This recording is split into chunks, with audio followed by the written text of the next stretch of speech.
অফিসে বসে কাজ করছিল রাকিব, আর হঠাৎ করেই তার ক্যাবিনে বস প্রবেশ করলো। আর রাকিবের ক্যাবিনে তার বস প্রবেশ করাতে রাকিব কিছুটা থমকে গেল, কারণ কখনো তার বস তার ক্যাবিনে আসেনি। এটাই মনে হয় প্রথমবার তার বস প্রথমবার এসেছে।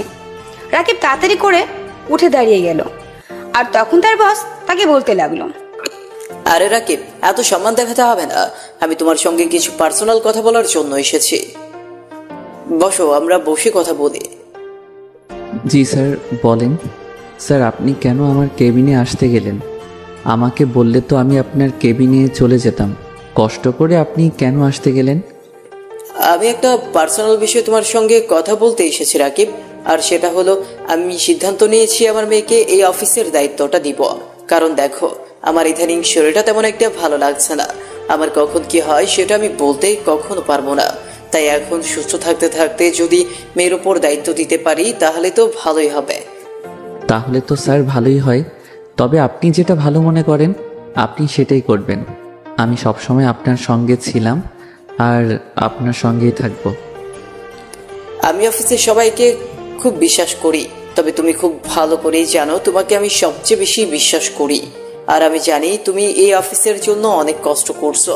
তুমি খুব ভালো করে জানো যে চারদিকে আমরা অনেক শত্রু, আর ওরা আমার যে কোনো সময় যে কোনো ক্ষতি করতে পারে। তার জন্যই আমি তোমার কাছে এসেছি। স্যার, আপনি কোনো চিন্তা করবেন না, আমি সব সময় ম্যাডামকে দেখে রাখব। আপনি কোনো টেনশন করবেন না, আপনি নির্দ্বিধায় ম্যাডামকে দায়িত্বটা দিতে পারেন। তারপর রাকিব এবং তার বস কিছুক্ষণ কথা বলার পরে তারপর সেখান থেকে চলে গেল। আর কিছুক্ষণের মধ্যে ওনার মেয়ে অফিসে প্রবেশ করলো।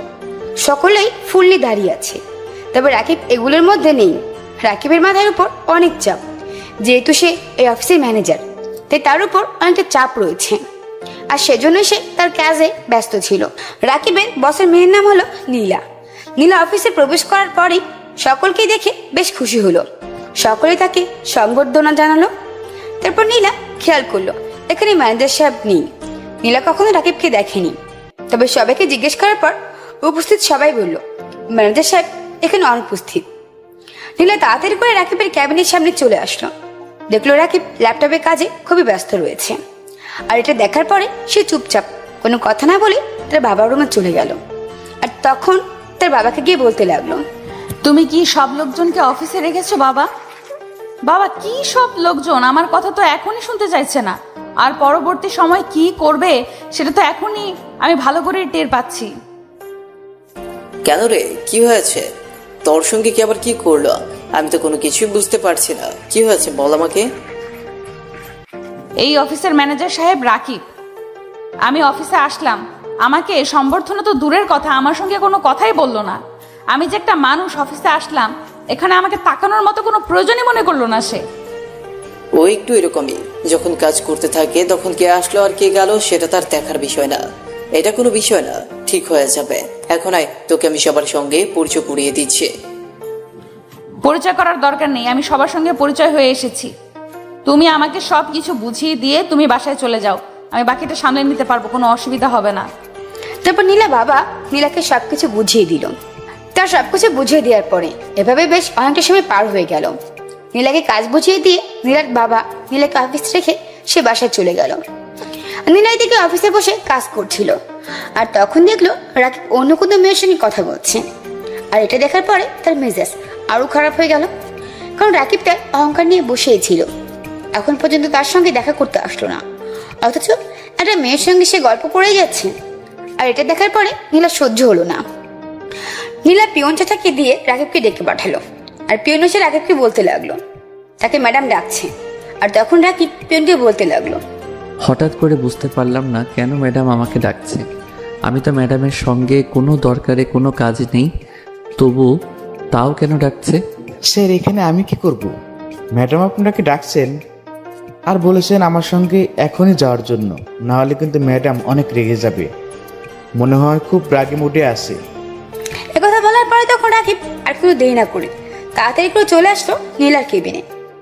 নীলা কেবিনে আসার পরে যথারীতি দাঁড়িয়ে আছে। আর তখন নীলা রাকিবকে বসার জন্য বললো না।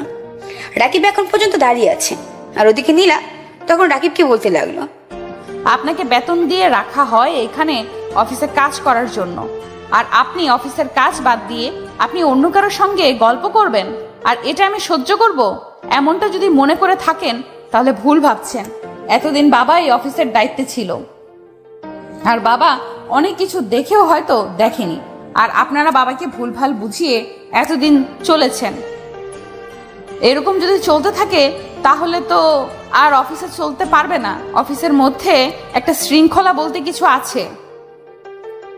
তাই জন্য বলছি এখন থেকে সাবধান হয়ে যান, না হলে আপনার মতো ম্যানেজারের এই অফিসে প্রয়োজন নেই।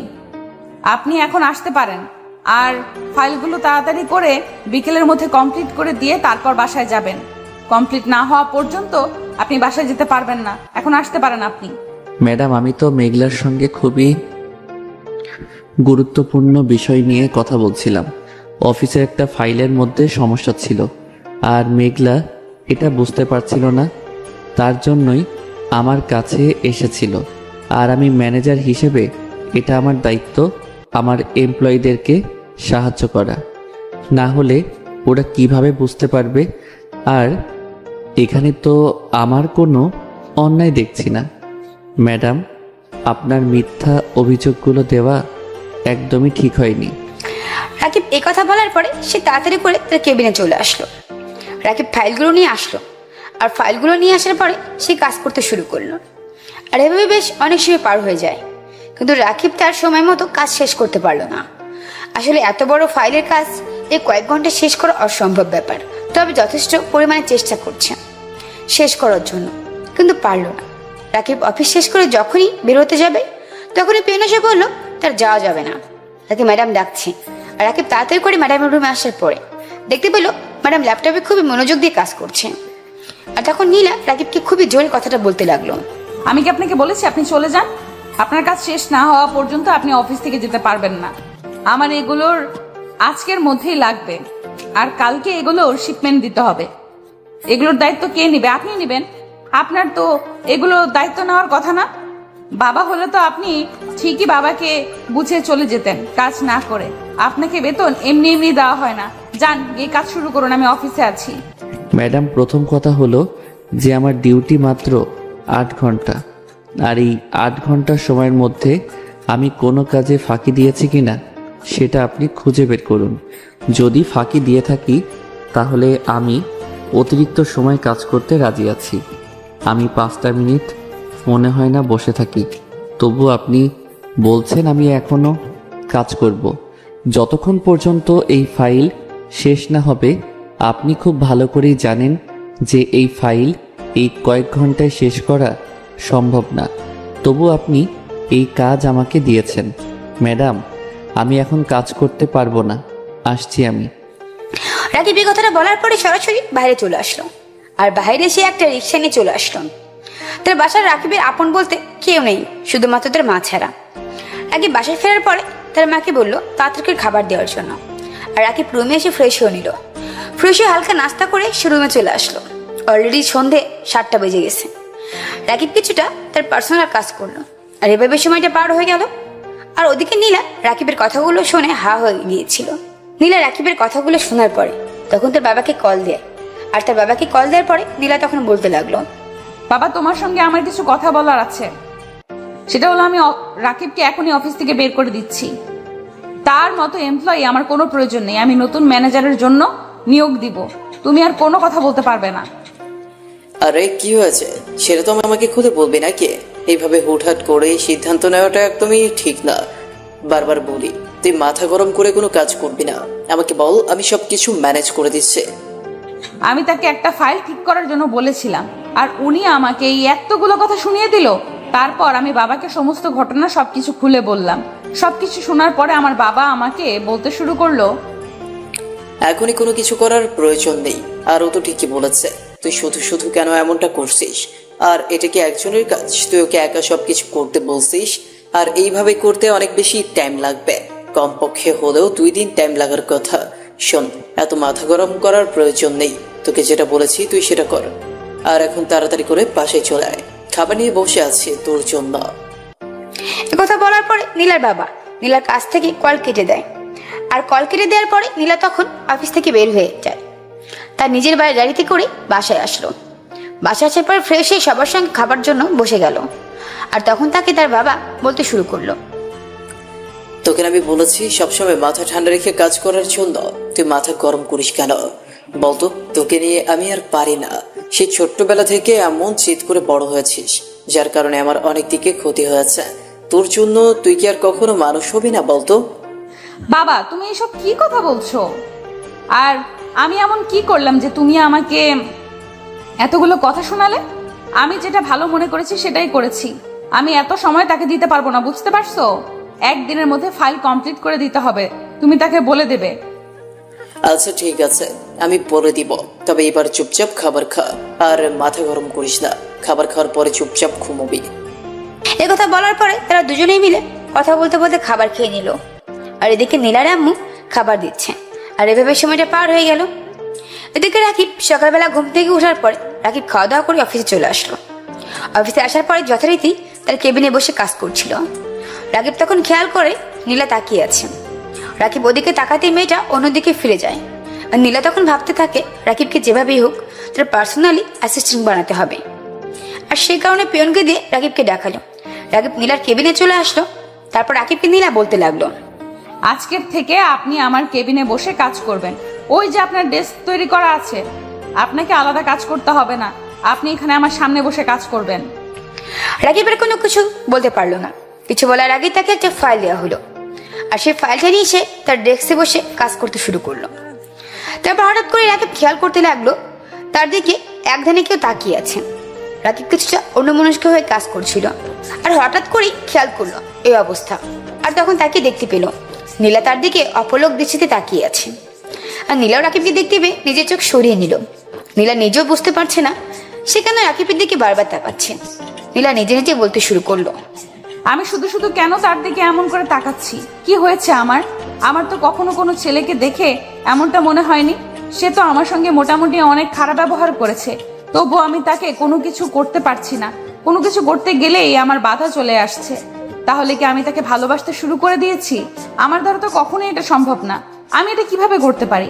আমি তো শপথ করেছিলাম আমি কাউকে ভালোবাসতে পারবো না। আমি আমার নিজের মতো করে থাকবো, সারাটা জীবন এইভাবেই আমি পার করে দেব। আর কাউকে বিশ্বাস করার তো কোনো প্রয়োজনই আসে না।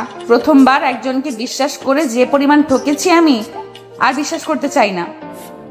আর এভাবে বেশ অনেকটা সময় পার হয়ে গেল। দুজনেই খুব কাজের মনোযোগ দিল। আর এভাবেই সময়টা চলে যাওয়ার পরে লাঞ্চের পরে তখন নীলা ড্রাইভারকে বলল গাড়ি বের করার জন্য। আর ড্রাইভার গাড়ি বের করে নীলার জন্য অপেক্ষা করতে লাগলো। আর তখন নীলা বলল তার সঙ্গে রাকিবকে যেতে হবে। রাকিব কোনো কিছুতেই সে না করতে পারলো না, কারণ না করার অধিকার তার এখন নেই। রাকিব নিজে ড্রাইভিং করতে শুরু করলো। আর নীলা পেছনে বসেছিল। রাকিবকে নিজে নিজে মনে হচ্ছে সে ড্রাইভার। রাকিব নীলাকে জিজ্ঞাসা করতে লাগলো, ম্যাডাম আপনি কোথায় যাবেন? কোনো কিছুই তো বললেন না। আপনার কি কোনো মিটিং রয়েছে? এই জায়গায় একটা রেস্টুরেন্ট রয়েছে, ওই রেস্টুরেন্টের সামনে চলেন। আর এত আস্তে আস্তে গাড়ি চালানোর কি আছে, তাড়াতাড়ি গাড়ি চালান। রাকিব তাড়াতাড়ি করে সে সেই রেস্টুরেন্টের সামনে চলে আসলো। আর রেস্টুরেন্টের সামনে আসার পরে সে যথারীতি গাড়িটা পার্ক করে রেস্টুরেন্টের ভিতরে চলে গেল। রেস্টুরেন্টের ভিতরে চলে যাওয়ার পর দেখতে পারলো রেস্টুরেন্ট পুরো ফাঁকা। কোনো কিছুই বুঝতে পারলো না। পুরো রেস্টুরেন্ট হয়তো বুক করা হয়েছে, কিন্তু নীলা যদি রেস্টুরেন্ট বুক করতো তাহলে তো সেটা অবশ্যই রাকিব জানতে পারতো।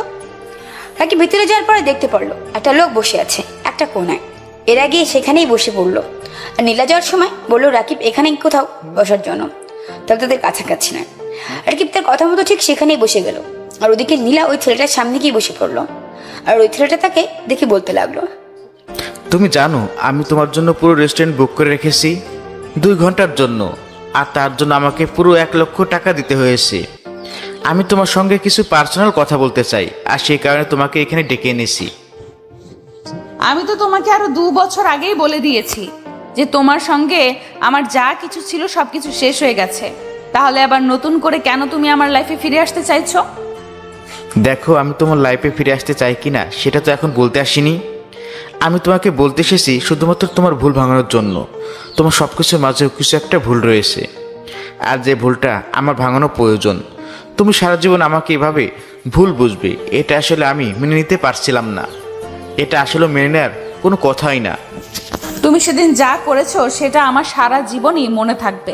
তুমি আমাকে কথা দিয়েও কথা রাখতে পারোনি। আমি সেদিন সারাটা দিন কাজী অফিসের সামনে তোমার জন্য ওয়েট করেছিলাম, কিন্তু তুমি কি করলে? তুমি আমার বাবার কথায় আমেরিকায় চলে গেলে আমাকে না বলি। আর আমি বাসায় ফিরে আমি বাবাকে কি বলবো আসলে বুঝতে পারছিলাম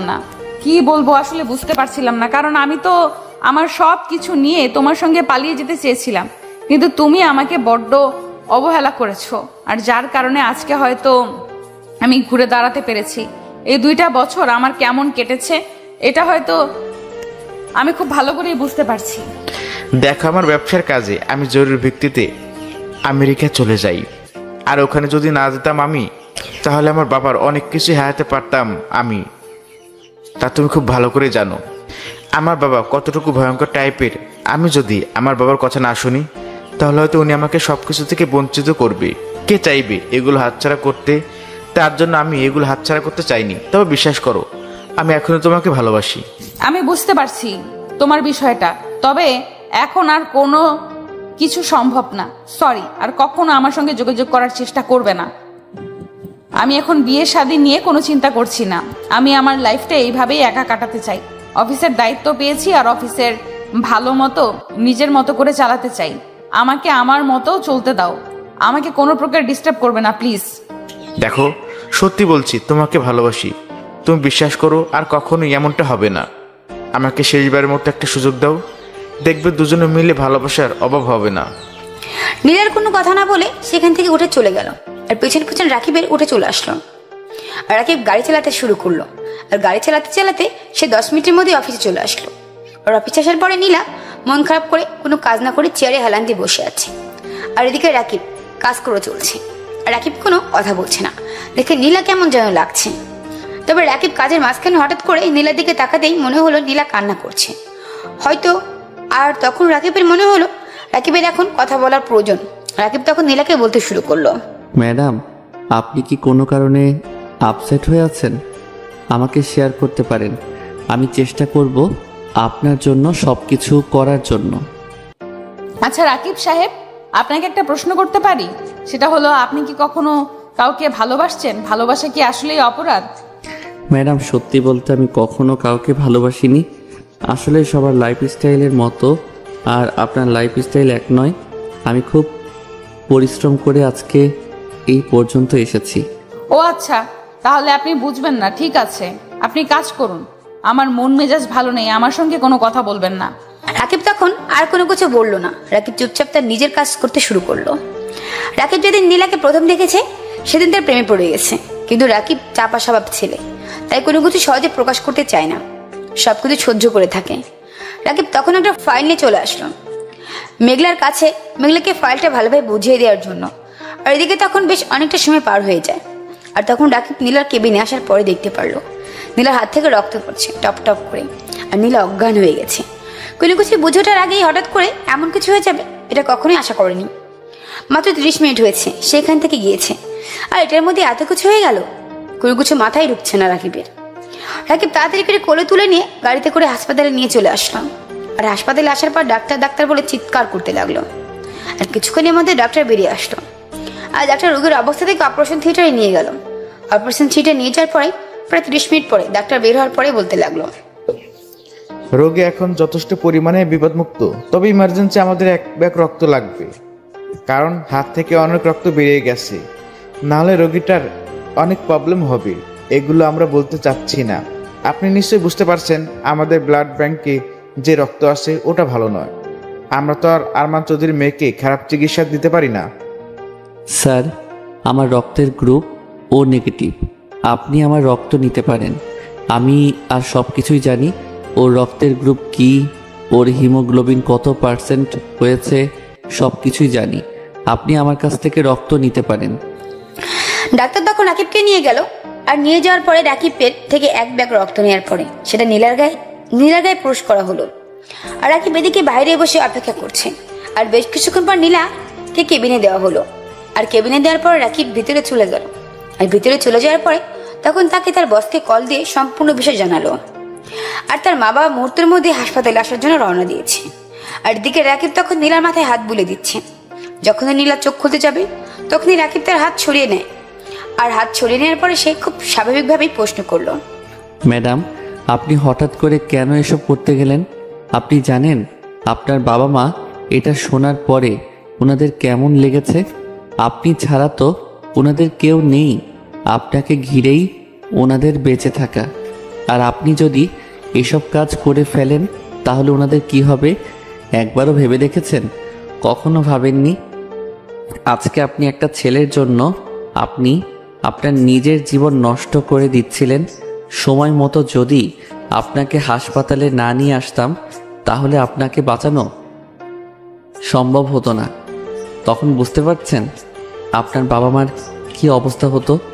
ভালোবাসা সেটা নয় যেটা জোর করে পাওয়া যায় অথবা জোর করে আটকে রাখা, এটা কখনোই আটকে রাখা যায় না। ভালোবাসা হলো সেটাই যেটা প্রাণ খুলে একটা মানুষের সঙ্গে সব কিছু বলতে পারা, তার সব কিছু বুঝতে পারা, কোনটা ভালো লাগা কোনটা মন্দ লাগা সেটা সব থেকে ভালো বোঝা, এবং সেই মানুষটা সঠিক হতে হবে। আর সেই মানুষটা যদি সঠিক হয় তাহলে বাকি সব কিছু তার মধ্যে থাকবে। সেই মানুষটা যদি ভুল মানুষ হয় তাহলে ওর লাইফটাই পুরো শেষ করে দেবে। একটা কথা মনে রাখবেন, সেই বেঈমানকে কখনো ক্ষমা করতে নেই। কথা বলার পরই দেখতে পারলো নীলার বাবা মা চলে এসেছে। রাকিব এখান থেকে উঠে গিয়ে একটু দূরে দাঁড়ালো। আর তখন তার মা বাবা নীলার সঙ্গে কথা বলতে শুরু করলো। আর এভাবে বেশ কিছুটা সময় পার হয়ে যায়। পর নীলা তার বাবা মার কাছে মাপ চাইল, সে আর কখনো এসব কাজ করবে না। নীলা আরো বলতে লাগলো, বাবা তুমি আমাকে ক্ষমা করে দাও, আমি জানি আমি অনেক বড় ভুল করেছি, আর কখনো আমার এমনটা হবে না। শোন, আমি তোর বিয়ে ঠিক করেছি সামনের শুক্রবার। আমি তোকে আজকেই বলতাম, কিন্তু তুই এমন কাজ করে ফেলবি আমি কখনো ভাবতেই পারিনি। আমি বিয়ের ডেট ফাইনাল করে ফেলেছি। ছেলেটা অনেক ভালো, ছেলেটা আমেরিকা থাকে, আর বিয়ের পর তোকে আমেরিকা নিয়ে যাবে। তুই না করিস না, এভাবে আর কতদিন? কিন্তু বাবা আমি তো বলেছি যে আমি এখন বিয়ে করতে পারবো না, তুমি কেন শুধু শুধু এমনটা করছো? প্লিজ আমি এখন বিয়ে করব না। তুই যদি আমার কথা এখন না শুনিস তাহলে তুই আমার মরা মুখ দেখবি। তুই কি চাস আমি এটা করি? আমাকে এটা করতে বাধ্য করিস না। ওই ছেলেটা তোর পেছনে ঘুরঘুর করবে তোর বিয়ে না হওয়া পর্যন্ত। নীলার কোনো কথা বলতে পারলো না তার বাবার কথার উপরে। তার বাবা যেটা বলবে সেটাই মেনে নিতে হবে, এটাই বাস্তবমূলক। তারপর দেখতে দেখতে সময় চলে আসলো। আর দুদিন পার হয়ে যাওয়ার পরে হঠাৎ করে একটা দুর্যোগ নেমে আসলো।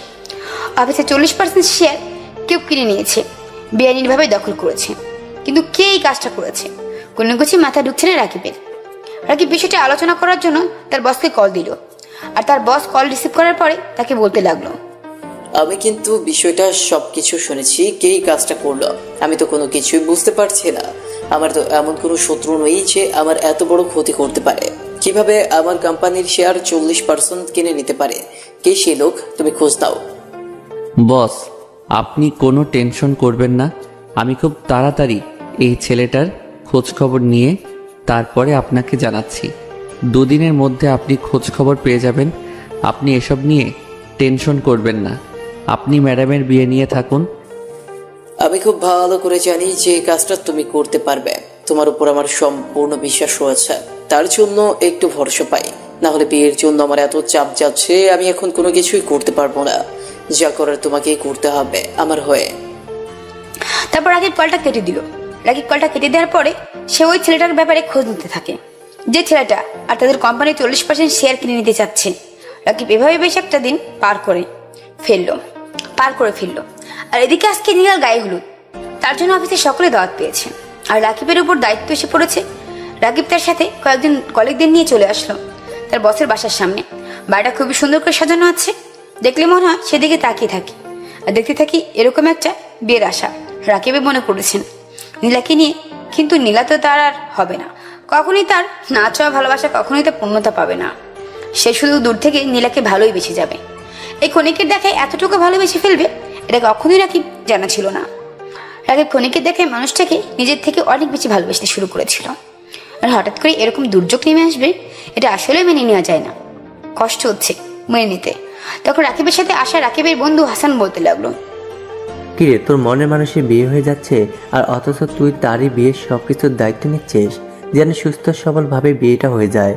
তুই কি মানুষ নাকি রোবট? আমি তো কোনো কিছু বুঝতে পারছি না। সবসময় বলিস নাকি আমার পছন্দ, এই কম সময় নীলাকে এতটুকু ভালোবেসে ফেলেছিস, অথচ এই অবস্থা আজকে দেখতে হলো। হ্যাঁ, এটা ঠিক যে অল্প সময়ের মধ্যে তাকে আমি আমার নিজের জীবনের থেকে অনেক বেশি ভালোবেসে ফেলেছি। তবে এটা ঠিক যে আমি আমার স্যারকে কখনোই কষ্ট দিতে পারবো না, কারণ স্যার নিজের ছেলের মতো আমাকে সম্মান করে, আদর করে। আমি ওনার এইটুকু বিশ্বাস ভাঙতে পারবো না। কিন্তু এদিকে যে তুই কষ্ট পাচ্ছিস সেটার কি কথা হবে? তুই তো সারাটা জীবন নীলাকে মনের মধ্যে বসে রাখবি। তুই কি কখনো শান্তিতে থাকতে পারবি নীলাকে ছাড়া? থাক, এসব কথা এখন না বললেই নয়। আপাতত ভিতরে গিয়ে স্যারের সঙ্গে দেখা করি, তারপরে বাকি কথা হবে। আর প্লিজ ভিতরে কোনো সিন ক্রিয়েট করবি না, এসব কথা কখনোই মুখে আনবি না। রাকিব আর হাসান ওরা দুজনেই ভিতরে প্রবেশ করলো। আর ভিতরে প্রবেশ করার পরে দেখতে পারলো নীলার বাবা মানে রাকিবের বস লোকজনের সঙ্গে কথা বলছেন।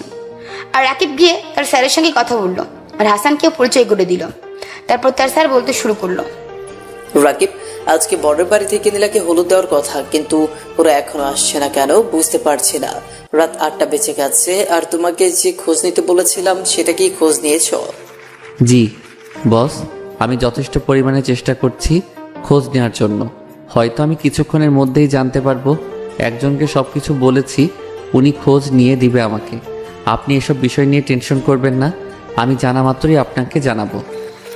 রাকিবের কথা বলার পরে সে অন্যদিকে এসে সবার সঙ্গে মিলিত হয়ে গল্প করতে শুরু করলো।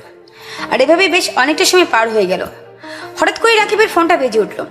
রাকিবের ফোনটা বেজে ওঠার পরে রাকিবকে বলতে শুরু করলো, রাকিব সাহেব, আপনি আমাকে একটা ব্যাপারে খোঁজ নিতে বলেছিলেন। আমি সব কিছু জেনে শুনিয়ে আপনাকে বলছি। ওটা হলো টেরোরিস্ট গ্রুপের সদস্য আরমান শিকদার, যার সঙ্গে আপনার স্যারের মেয়ের বিয়ে ঠিক করা হয়েছে। আপনাকে অসংখ্য ধন্যবাদ। আপনি এই ছেলেটাকে আমাদেরকে চিনিয়ে দিয়েছেন। আপনি না বললে তো আমরা কখনো ধরতে পারতাম না এই লোকটাকে। আমরা অনেক দিন ধরে খুঁজে চলছি, কিন্তু পাচ্ছিলাম না। ও ছদ্মবেশে লুকিয়েছিল, আর আমরা যখন আপনার কথা মোতাবেক তদন্ত করে জানতে পারলাম এই লোকটা সেই আরমান শেখ। ভাগ্য ভালো যে এখন পর্যন্ত বিয়েটা হয়নি। আপনি বিষয়টা আপনার বসকে জানিয়ে দেন, আর ওনাকে আমার সালাম দেবেন। আমরা সময় মতো আপনার স্যারের বাসায় পৌঁছে যাব ওকে ধরার জন্য। তখন রাকিব কল কেটে দিল। রাকিব কল কেটে দেওয়ার পরে রাকিব মুখ দিয়ে কোনো কথা বের করতে পারছে না। এগুলো শোনার পর হঠাৎ করে মুহূর্তের মধ্যে কি হয়ে গেল সেটাই বুঝতে পারছে না। তার মানে এই আরমান শিকদার অফিসে 40% শেয়ার কিনে নিতে চাচ্ছে জোর জবরদস্তি করে। রাকিব হাসানের সঙ্গে বিষয়টা শেয়ার করলো। আর হাসানকে বলার পরে ওরা দুজনে মিলে কথা বলতে লাগলো। আর ওদিকে ইরফানের ছোট ভাই হলো আরমান শিকদার, আর ইরফান তার ছোট ভাইকে সবকিছু বুঝিয়ে দিচ্ছে। আর কথাগুলো হলো, শোন, মেয়েটাকে বিয়ে করবি, বিয়ে করার পর সোজা চলে যাবি ইংল্যান্ডে। যাওয়ার পরে তখন তার বাবার হাতের নাগালের বাইরে চলে যাবে। তারপর আমি কয়েকটা দিন পরে ওখানটায় যাব, আর ওখানটায় যাওয়ার পর তাকে কিভাবে শিক্ষা দেওয়া যায় সেটা আমি খুব ভালো করে জানি। বিদেশি বায়ারদের কাছে বেশি দামে বিক্রি করা যাবে, তবে সাবধান, অনেকে অনেক কিছু জেনে নিতে পারে। তার জন্য যা কিছু করবি সব কিছু সাবধানে করবি, কোনো রকম আমার সঙ্গে যোগাযোগ করবি না। ওখানটায় যাওয়ার পরে যদি কেউ একবার ধরে ফেলতে পারে তাহলে কিন্তু সর্বনাশ হয়ে যাবে। আমাদের প্ল্যান যদি কেউ একবার জানতে পারে তুই আমার ভাই, তাহলে কিন্তু আরো খারাপ অবস্থা হয়ে যাবে। এদিকে তখন রাখি তাড়াতাড়ি করে তার স্যারের কাছে চলে আসলো। আর স্যারের কাছে আসার পরে সব ঘটনা খুলে বলল। আর সব ঘটনা শোনার পর রাকিবকে তার বস বলল, আমি এখন কি করব রাকিব? আমার তো মাথায় কোনো কিছুই আসছে না। পুলিশ এসেই হয়তো আরমানকে অ্যারেস্ট করে নিয়ে যাবে। আমার এত এত লোকজনকে দাওয়াত দিয়েছি, এত এত লোকজনের সামনে আমার মান সম্মান বলতে কোনো কিছুই থাকলো না। আমি এখন কি করব? আমার তো এখন আত্মহত্যা ছাড়া কোনো পথ নেই। তুমি তো জানো যে দেশে বিদেশ থেকে আমার লোকজন এসেছে আমার একমাত্র মেয়ের বিয়ের জন্য। আসলে এই মুহূর্তে আমার মাথায়ও কোনো কিছু আসছে না। তবে এটা ঠিক যে আপনার মেয়ের মানে আমাদের ম্যাডামের জীবনটা এখনো পর্যন্ত কোনো কিছু হয়নি, এটাই শুকরিয়া আদায় করেন না। তাহলে না হলে তো বিয়েটা হয়ে গেলে অবস্থা আরও বেশি করুণীয় হয়ে যেত। তখন আমরা চাইলেও কোনো কিছু করতে পারতাম না। এখন যদিও অনেক দেরি হয়ে গেছে, তবে ততটাও কিন্তু দেরি হয়নি। চাইলে এখান থেকেও আমরা উঠে আসতে পারি। তুমি আমার যে উপকার করেছো আমি এই উপকারের কথা কখনো ভুলবো না। তবে আমার আরেকটা অনেক বড় উপকার করবে, তুমি আমার মেয়েকে বিয়ে করবে। এটা কিভাবে জানতে পারবে না? বরকে কি তার পরিচয়? এটা তো আমি সবাইকে বলিনি, সবাইকে বলেছিলাম সারপ্রাইজ হিসেবে থাকবে। স্যার আপনি এটা কি বলছেন? এটা তো কখনোই সম্ভব না। আমি কোথায় আর আপনার মেয়ে কোথায়? তাছাড়া আমি শুধু আপনার একজন এমপ্লয়ি, সাধারণ। আপনার মতো এত বড় মানুষের মুখে এরকম কথা আসলেই মানায় না। হাস্যকর লাগছে আমার কাছে। আমি কিন্তু মজা করছি না রাকিব, আমি সত্যি সত্যি বলছি। তুমি ছাড়া আমার এই বিপদ থেকে কেউ উদ্ধার করতে পারবে না। তাছাড়া তোমার সঙ্গে আমারও অনেক দিনের কাজ করার অভিজ্ঞতা হয়েছে। তুমি মানুষটা কেমন, কি তোমার চালচলন, সব কিছুই আমি জানি। সেটা না হয় ঠিক আছে, কিন্তু স্যার আপনার মেয়ে কি মানে নীলা ম্যাডামকে এই বিয়েতে রাজি হবে? উনি তো আমাকে কখনোই বিয়ে করবে না। আমি তোমার মায়ের সঙ্গে কথা বলছি, তোমার মায়ের নাম্বারটা দাও, তাহলেই হবে। তোমার আর কোনো কিছু করা লাগবে না। আর হাসান, তুমি তোমার বন্ধুকে রেডি করে দিয়ে দাও। সব ঘটনা শোনার পর রাকিবকে তার বস বলল। একথা বলার পর তখন নীলার বাবা রাকিবের মায়ের সঙ্গে কথা বলতে শুরু করলো। আর কিছুক্ষণের মধ্যে রাকিবের আম্মু সেখানে চলে আসলো। আর যথারীতি তাদের বিয়েটা হয়ে গেল। গায়লুদের দিনেই বিয়েটা হয়ে গেল। আর ওদিকে আরমান শিকদারকে পুলিশ অ্যারেস্ট করতে পেরেছে। তার সঙ্গে তার বড় ভাই ইরফানকেও অ্যারেস্ট করে নিয়েছে। আর এদিকে নীলাকে নিয়ে আসা হলো রাকিবের বাড়িতে। রাকিব একটা ফ্ল্যাট বাসায় ভাড়া থাকেন, যদিও বাসাটা সুন্দর করে সাজানো। তার মা নিজের হাতে বাসাটা সাজিয়েছেন। রাকিব এখন বাসর ঘরের সামনে দাঁড়িয়ে আছেন, আর সাথে দাঁড়িয়ে আছেন হাসান। হাসান দাঁড়িয়ে থাকার পরে বলতে লাগলো, দোস্ত, আমি কখনো কল্পনা করতে পারিনি যে তোর আর নীলার বিয়েটা এভাবে মুহূর্তের মধ্যে হয়ে যাবে। আমি তো ভেবেছিলাম তুই সারা জীবন দেবদাস হয়ে থাকবি, নীলার জন্য কষ্ট পাবি, এরকম কিছু। কিন্তু তুই যে এত সহজে নিজের আগে পেয়ে যাবি, এটা সত্যি অপূর্ব। ভাগ্যটা সত্যি অন্যরকম ছিল। তোর আর তোর কপালের হয়তো নীলা ছিল, তার জন্যই কোথা থেকে বিয়ে তোর সঙ্গে হয়ে গেছে। তোর সঙ্গে বিয়ে হওয়ার কোনো কথাই ছিল না। হ্যাঁ, সেটা আমিও বলছি দোস্ত। আসলে কিভাবে কি হয়ে গেল মুহূর্তের মধ্যে, সব কিছু কেমন যেন আমার কাছে স্বপ্নের মতো লাগছে। এখনো বিশ্বাস হচ্ছে না যে আমি আমার প্রিয় মানুষটাকে বিয়ে করতে পেরেছি। আমি পূর্ণতা পেয়েছি, তবে সেটা একতরফা ভালোবাসা কখনোই মনে হয় না। যে নিলে আমাকে খুব সহজে মেনে নেবে কখনো সম্ভব নয়, কারণ আমি ওর মনের অবস্থাটা বুঝতে পারছি। চিন্তা করিস না, আমি তার বাসায় আছি। কোনো রকম হেল্প লাগলে আমাকে বলিস। আর যদি পারিস ভাবিকে পটিয়ে আজকে বাসার রাতে বিড়ালটা মারতে ভুল করিস না। রাকিব তখন হাসতে হাসতে তার রুমে প্রবেশ করলো। তার রুমে প্রবেশ করার পরে দরজা লক করে দিল। আর দরজা লক করার পরে দেখতে পারলো বিছানার মধ্যে চুপটি করে বসে মোবাইল চাপছেন নীলা। আর নীলার এই অবস্থা দেখে রাকিব হচ্ছে বেশ অবাক হয়ে গেল। আর রাকিব তখন সামনের দিকে এগিয়ে যায়। আর তখন নীলার মুখ তুলে তাকায় রাকিবের দিকে। তাকানোর পর তখন নীলা রাকিবকে খুবই রাগী কণ্ঠে বলতে শুরু করলো, কিরে তুই কি করছিস? তুই আমার কাছে আসার একদম চেষ্টা করবি না। তুই আমার কাছ থেকে দূরে দূরে থাকবি, না হলে কিন্তু তোকে আমি খুন করে ফেলবো শয়তান। আরে ম্যাডাম, আপনি এসব কি বলছেন? আর আপনি আমাকে এসব বলছেন কেন? আমি তো আপনার এখন আপন মানুষ, আমি আপনার এখন হাজবেন্ড, তাই আমার সম্পূর্ণ অধিকার আছে আপনার উপর। আপনি এরকম করতে পারেন না আমার সঙ্গে। ভুলেও এই হাজবেন্ডের দাবি নিয়ে আমার কাছে আসতে চেষ্টা করবি না, তাহলে কিন্তু আমার থেকে খারাপ আর কেউ হবে না। তোকে আমার একদমই পছন্দ নয়, বয়ফ্রেন্ড হিসেবেও না, আর না হাজবেন্ড হিসেবে তো কল্পনাও করা যায় না। দেখুন, হ্যাঁ এটা ঠিক যে আমি আপনাকে ভালোবাসি। যেদিন আপনাকে প্রথম দেখেছিলাম সেদিনই আসলে মন থেকে ভালোবেসে ফেলেছিলাম।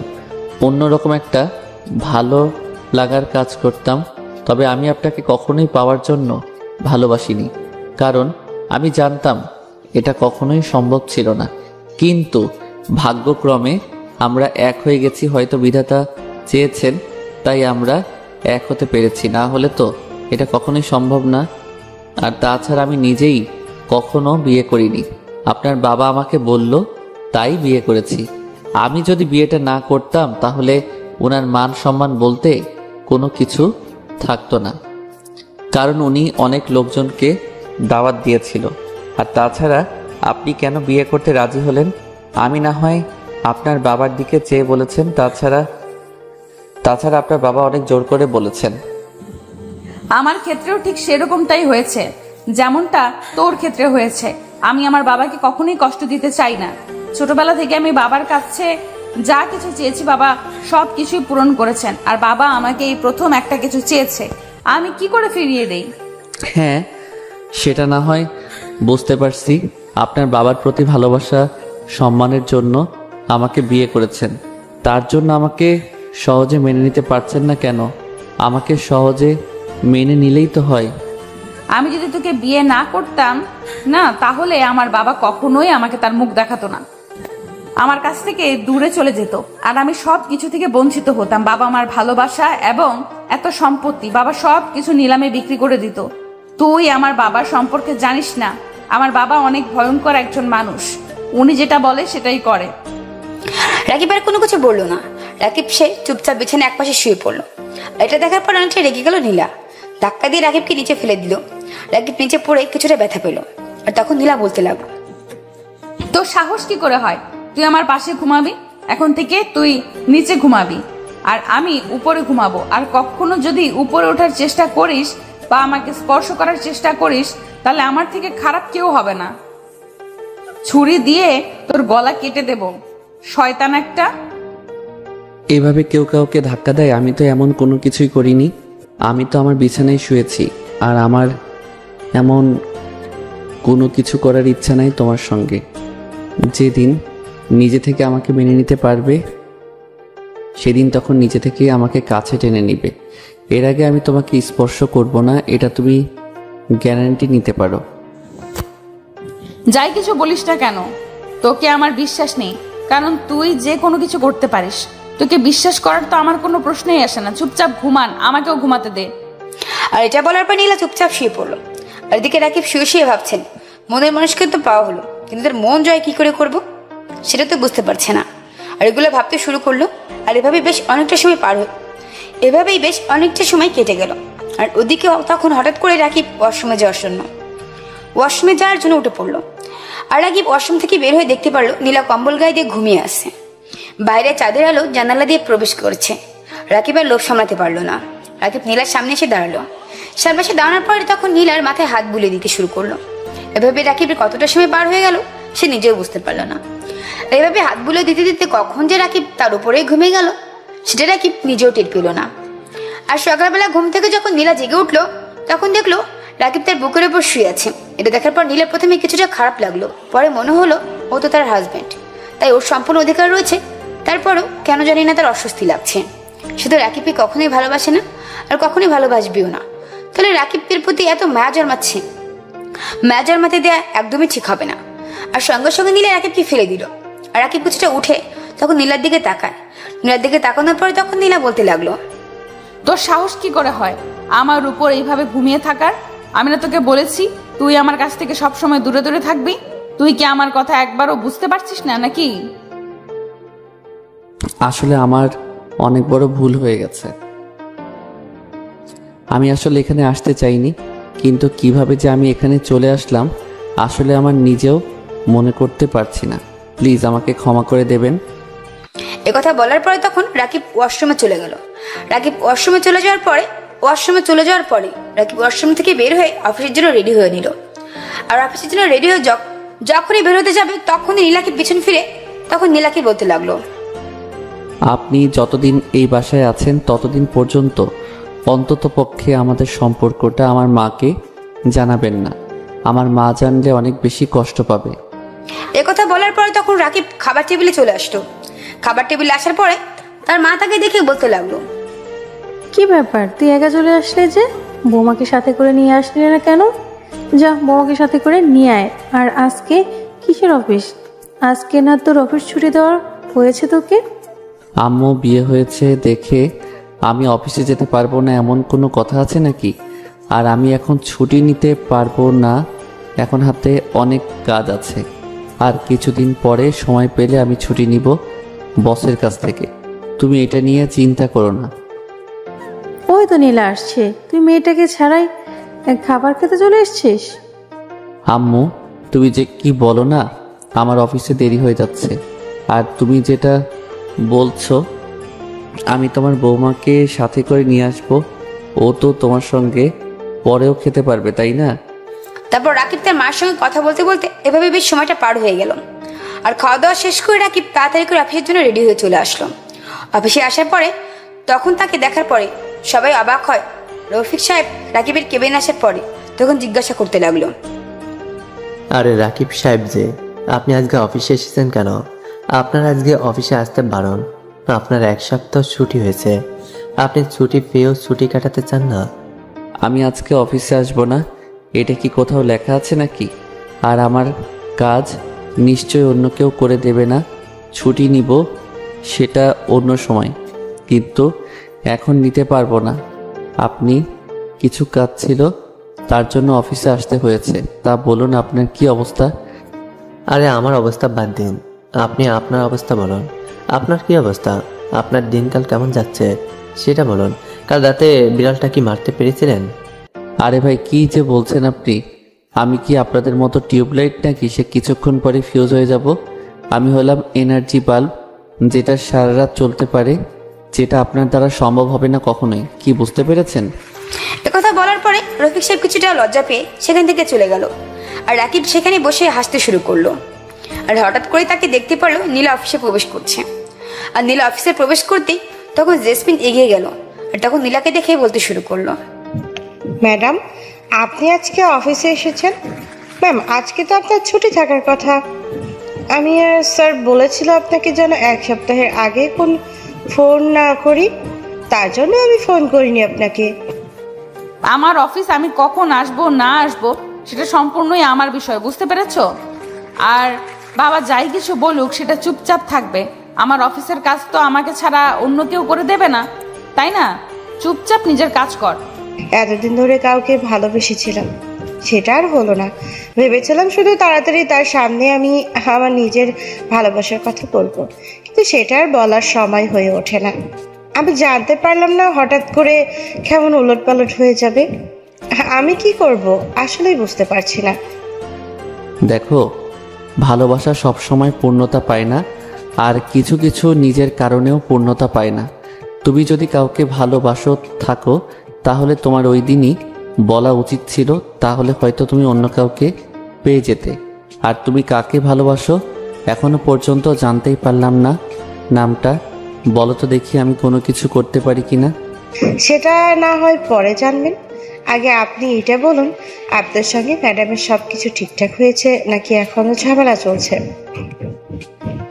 আমাকে বন্ধু হিসেবে বলতে পারেন, আমি কাউকে বলবো না।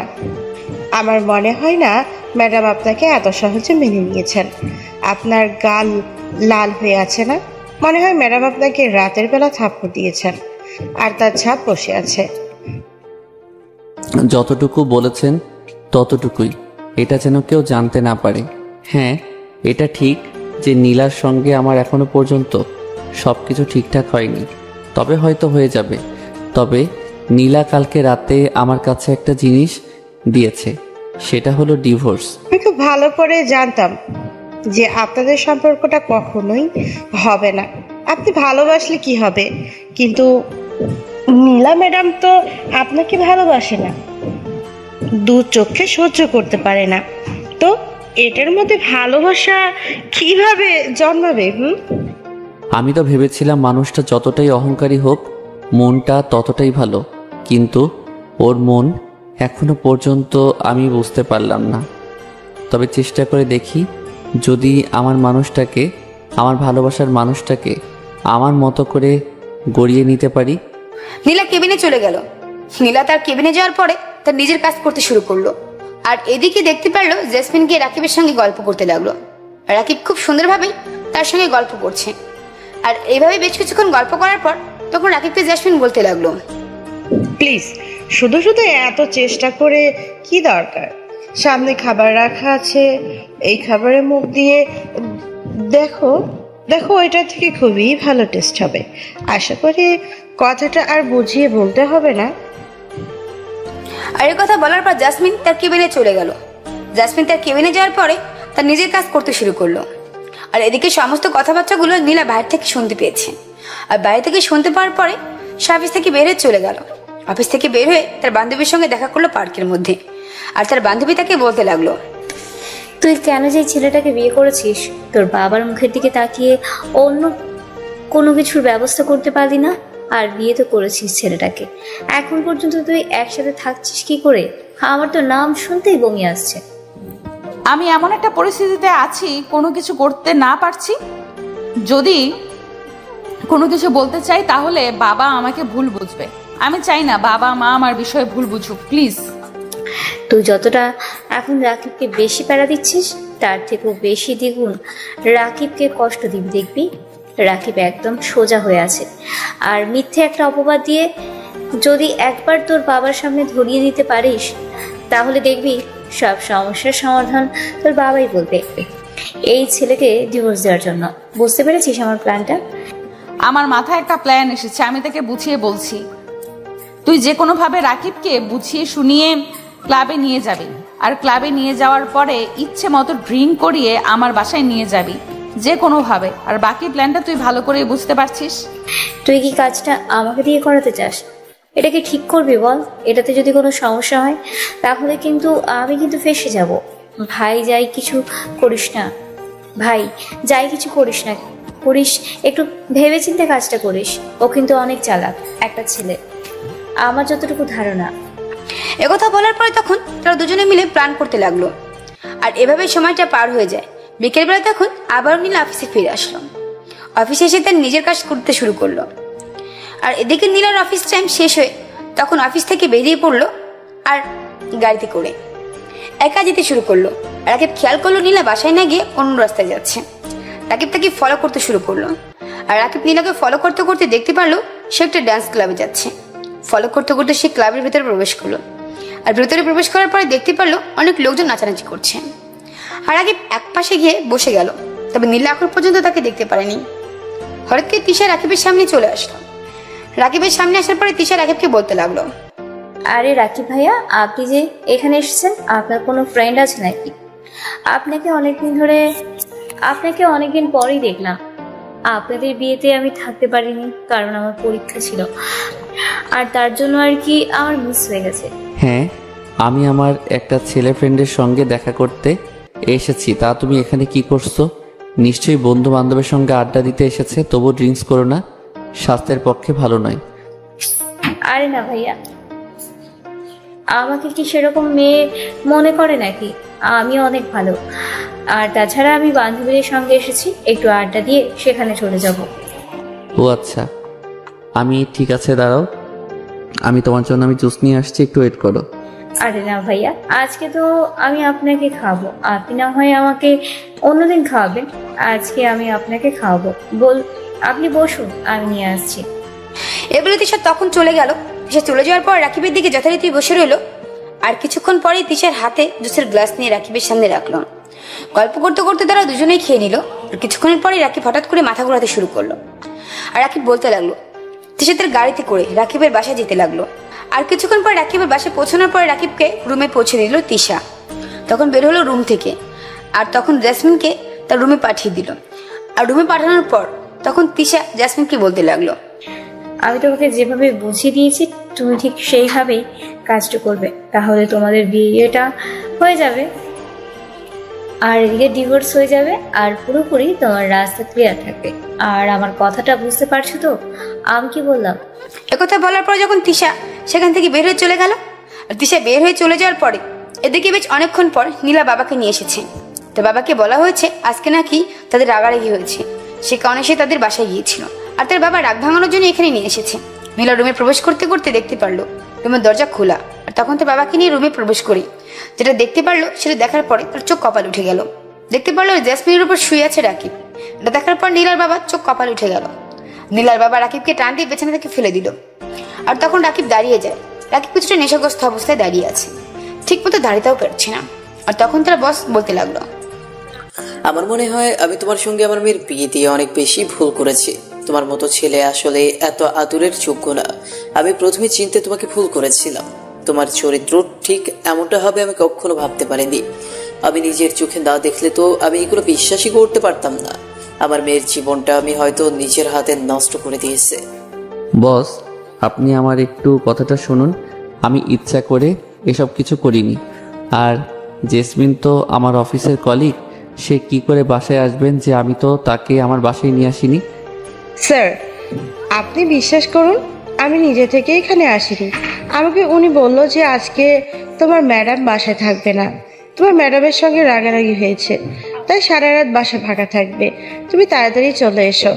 আর আমি আসার পরে দেখি উনি নেশাগ্রস্ত অবস্থায় শুয়ে আছেন, আর আমি আসার পরে উনি আমার উপরে ঝাঁপিয়ে পড়ে।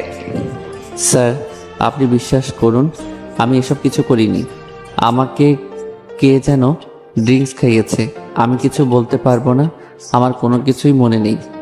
আমি এমন কোনো কাজ কখনই করতে পারি না স্যার, একটাবার আমাকে বিশ্বাস করুন, আমি সত্যি কিছু করিনি। থাক, আর কোনো কিছু আমাকে বোঝাতে হবে না। তুমি এখনই আমার এই বাসা থেকে বেরিয়ে যাও।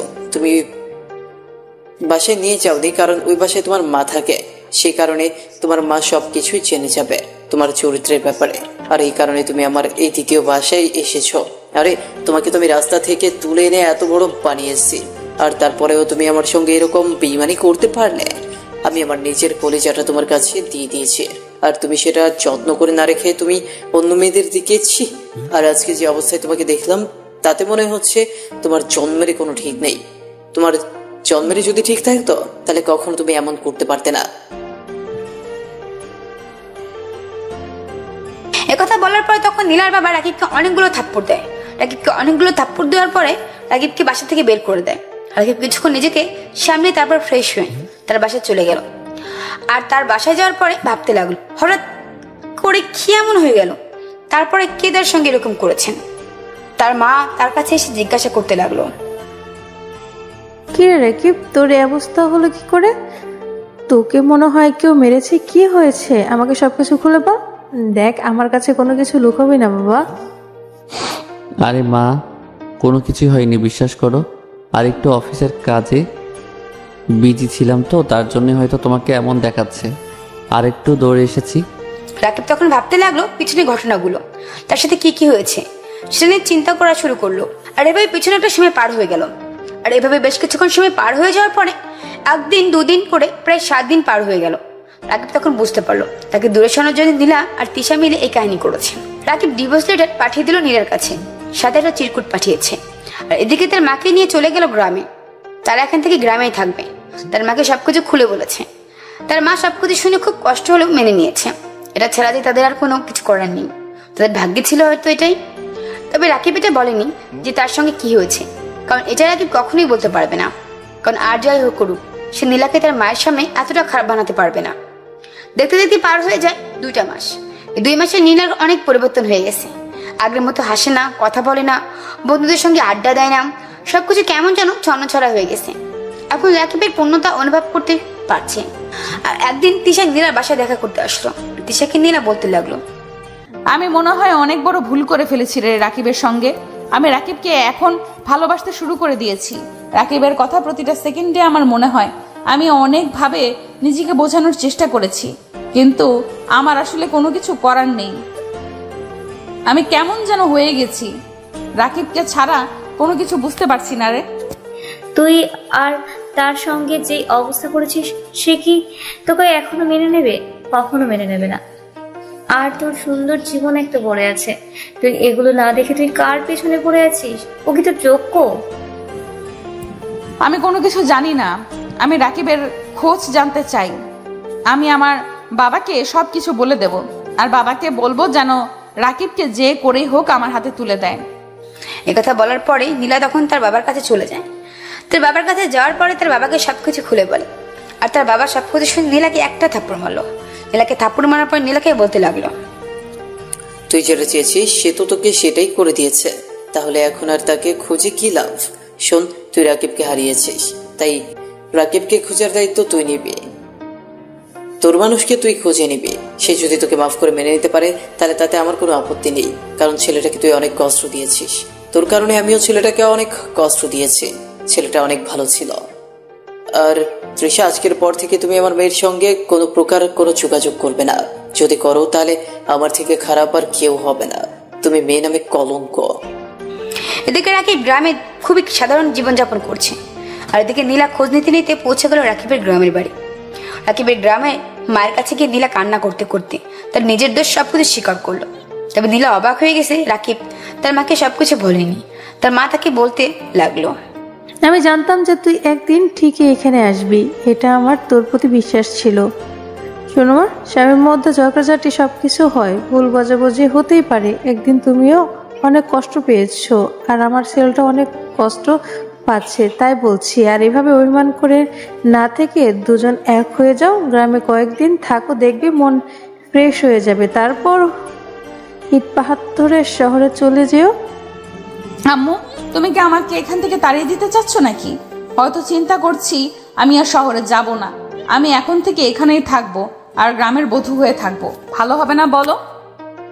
তাহলে তো খুব ভালো হয়। আচ্ছা, আগে ফ্রেশ হয়ে আসো, আমি খাবার দিচ্ছি। আর এদিকে নীলা নিজেই রান্না করতে শুরু করলো। নীলা রান্না শেষ করার পরে তখন প্রায় সন্ধ্যা হয়ে এসেছে, আর তখন রাকিব বাসায় ফিরল। রাকিব বাড়িতে ফেরার পরে দেখতে পারলো বাসায় নীলা। নীলাকে দেখে রাকিব অবাক হয়ে নীলার দিকে তাকিয়ে আছে, আর তখন নীলা তার দিকে তাকিয়ে বলতে শুরু করলো, সে কখন থেকে রান্না করে তোমার জন্য অপেক্ষা করছি তুমি খাবে বলে, আর এখন আসার সময় হলো, তাই না? কতগুলো কল দিয়েছি, দেখো তো তোমার ফোনে কতগুলো কল দেওয়া আছে। আমি তো কোনো কিছুই বুঝতে পারছি না, এই মেয়েটা এখানে কেন এসেছে? এই মেয়েটার সঙ্গে তো আমাদের কোনো সম্পর্ক নেই, আমাদের না ডিভোর্স হয়ে গেছে? তুমি সবকিছু জেনেও এখানে জায়গা দিয়েছে? আরে ডিভোর্স যখন হয়নি তাহলে এই মেয়ে করছিস কেন? মেয়েটা তো শুধুমাত্র এমনি তোর সঙ্গে রাগারাগি করেই এমনটা করেছে। নীলা তার নিজের ভুলটা বুঝতে পেরেছে, শুধু শুধু কেন এমন করছিস? রাকিবের মাথা ঘুরে গেল। তার মায়ের কথা শুনে তার মা ভিতরে চলে গেল, আর এদিকে নীলা টানতে টানতে একটা রুমের ভিতর নিয়ে আসলো রাকিবকে। রুমে আসার পর রাকিবের পায়ে ধরে ক্ষমা চাইতে শুরু করলো, আর কান্না করতে করতে বলতে শুরু করলো, সত্যি বলতে আমি নিজের ইচ্ছায় সবকিছু করিনি। তিশা সে আমাকে বুদ্ধি দিয়েছিল, তার জন্যই আমি এমনটা করে ফেলেছি। প্লিজ, আমি আমার নিজের ভুলটা বুঝতে পেরেছি, আমাকে আর কষ্ট দিও না। এই 2 মাসে আমি নিজেকে অনেক শাস্তি দিয়েছি, আমি আর সবকিছু সইতে পারছি না। প্লিজ, এইভাবে আমি আর থাকতে পারছি না। তুমি আমাকে যেইভাবে রাখবে আমি তোমার কাছে সেভাবেই থাকবো। আমি আর এই শহরে ফিরে যেতে চাই না, আমি তোমার হয়ে থাকতে চাই। তুমি এত বড়লোক ঘরের মেয়ে, তুমি এই ঘরে কিভাবে থাকবে? তোমার তো ইচ্ছা তোমার ঘুমই হয় না, আর এখানে তোমার এইভাবে গরমের মধ্যে তোমার ঘুম হবে? কখনোই মনে হয় হবে না আমাকে সহ্য করতে হলে এই সব কিছু সহ্য করতে হবে যে? প্লিজ আর বলো না, আমি তোমার জন্য সব কিছু সইতে পারবো। আর কষ্ট দিও না, আমি নিজেই অনেক কষ্ট পেয়েছি, আমি তোমার শূন্যতা অনুভব করতে পেরেছি। প্লিজ, তুমি যদি আমাকে না মেনে নাও তাহলে আমি আমার নিজেকে শেষ করে দেব। রাকিব তখন চুপচাপ দাঁড়িয়েছিল, আর তখন টেবিলের উপর ছুরি ছিল ফল কাটার। আর তখন নীলা পাগলামি করে তার নিজের হাত কেটে ফেললো। আর হাত কাটার পরে রাকিব তখন দৌড়ে গেল। রাকিব দৌড়ে যাওয়ার পরে নীলার উন্না দিয়ে তার হাত বেঁধে দেয়, আর তখন শক্ত করে জোরে ধরে বুকের মাঝে টেনে নিল। এভাবেই সবসময় তোমার বুকের মাঝে আগলে রাখবে তো? আর কখনো ভুল করলে ইচ্ছা মতো শাসন করবে, অনেক মার দিবে, তবুও প্লিজ ভালোবাসাটা কখনো আমার কাছ থেকে কেড়ে নিও না, তাহলে আমি বাঁচবো না। সব সময় আপনাকে আমার বুকের মাঝে আগলে রাখবো, আর খুব তাড়াতাড়ি আপনাকে আমার সন্তানের আম্মু বানাবো। আমিও চাই আপনার সন্তানের আম্মু হতে, তবে সেটা এখন নয়। আগে খাবার খাবেন, রাতের বেলা না হয় পরেরটা পরে দেখা যাবে, এখনই কোনো কিছু হচ্ছে না জনাব। আবার যদি কখনো এরকম পাগলামি করবে না তাহলে মেরে তক্তা বানিয়ে দেবো। আর কখনো আমাকে ছেড়ে চলে যাবে না তো? কখনো আপনাকে ছেড়ে চলে যাব না, এই যে কথা দিলাম। সব সময় আপনার বুকের মাঝে থাকবো আর আপনাকে অনেক বেশি করে জ্বালাবো। এভাবেই না হয়তো বেঁচে থাকুক তাদের এই মিষ্টি খুনসুটি ভালোবাসা। গল্পটা আপনাদের কেমন লাগলো অবশ্যই কমেন্ট করে জানাবেন। এরকম আরো নতুন নতুন গল্প পেতে আমাদের চ্যানেলটি এখনই সাবস্ক্রাইব করে পাশে থাকবেন। ধন্যবাদ সবাইকে, আল্লাহ হাফেজ।